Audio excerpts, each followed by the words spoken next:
Les autorisations bâtiment déterminent les droits d'accès des personnes autour du bâtiment. En outre, les autorisations bâtiment sont utilisées pour déterminer les personnes autorisées à utiliser d'autres équipements, tels que les alarmes anti-intrusion, l'éclairage et les climatiseurs.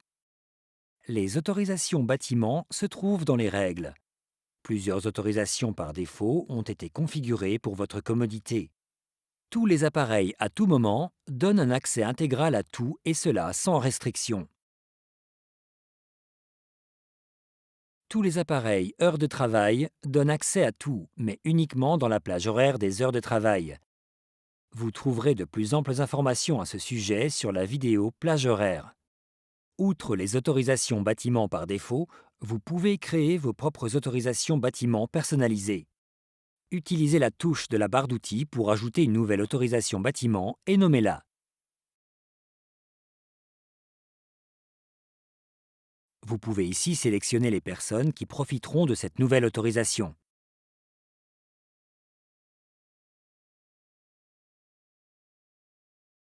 Vous pouvez sélectionner les appareils auxquels les utilisateurs auront accès.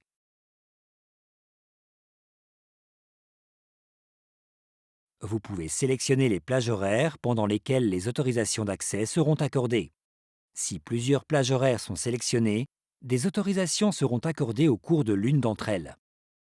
Dans le cadre d'une unique autorisation bâtiment, vous souhaiterez peut-être donner accès à différents appareils, et cela à différents moments. Cela peut être fait en utilisant la touche Ajouter un niveau d'accès. Vous pouvez ainsi sélectionner un ensemble différent d'appareils à différentes plages horaires. Par exemple, cette autorisation bâtiment permettra de passer les barrières du parking tout le temps et les portes de l'immeuble uniquement pendant les heures de travail. De nombreux niveaux d'accès peuvent être ajoutés pour chaque autorisation bâtiment. Il y a deux façons principales de gérer les autorisations bâtiment, par groupe de personnes ou par individu. Si vous administrez les autorisations par groupe, alors des groupes de personnes et non des individus se voient accorder des autorisations bâtiment. Pour donner des droits d'accès à une personne, il suffit tout simplement de la mettre dans le groupe concerné. Par exemple, nous avons ici une autorisation bâtiment intitulée Visiteurs. Elle détermine les droits d'accès pour les visiteurs. Vous pouvez voir qu'aucune personne n'est mentionnée dans l'autorisation, mais juste le groupe Visiteurs.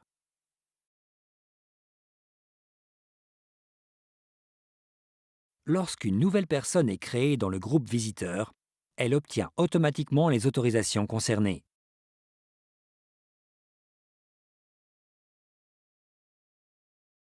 Les personnes peuvent faire partie de plus d'un groupe. Nous voyons ici qu'une personne se trouve dans le groupe Manager. Nous pouvons la copier dans le groupe Responsable sécurité incendie en la faisant glisser et en la déposant tout en appuyant sur la touche Alt ou simplement en la copiant et en la collant.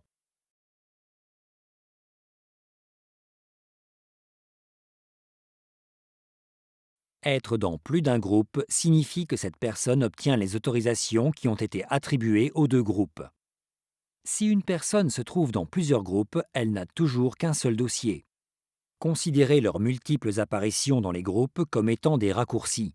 Si vous voulez confirmer à quel groupe appartient une personne, allez sur l'onglet Appartenance au groupe dans son dossier.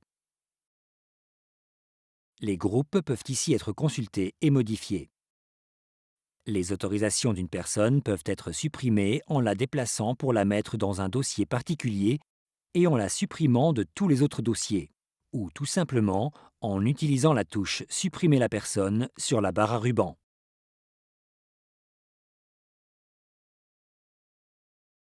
Si vous administrez les autorisations personne par personne,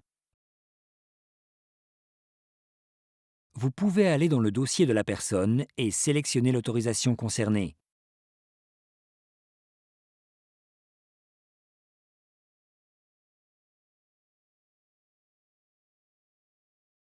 Ou vous pouvez aller sur l'autorisation bâtiment et sélectionner la personne concernée.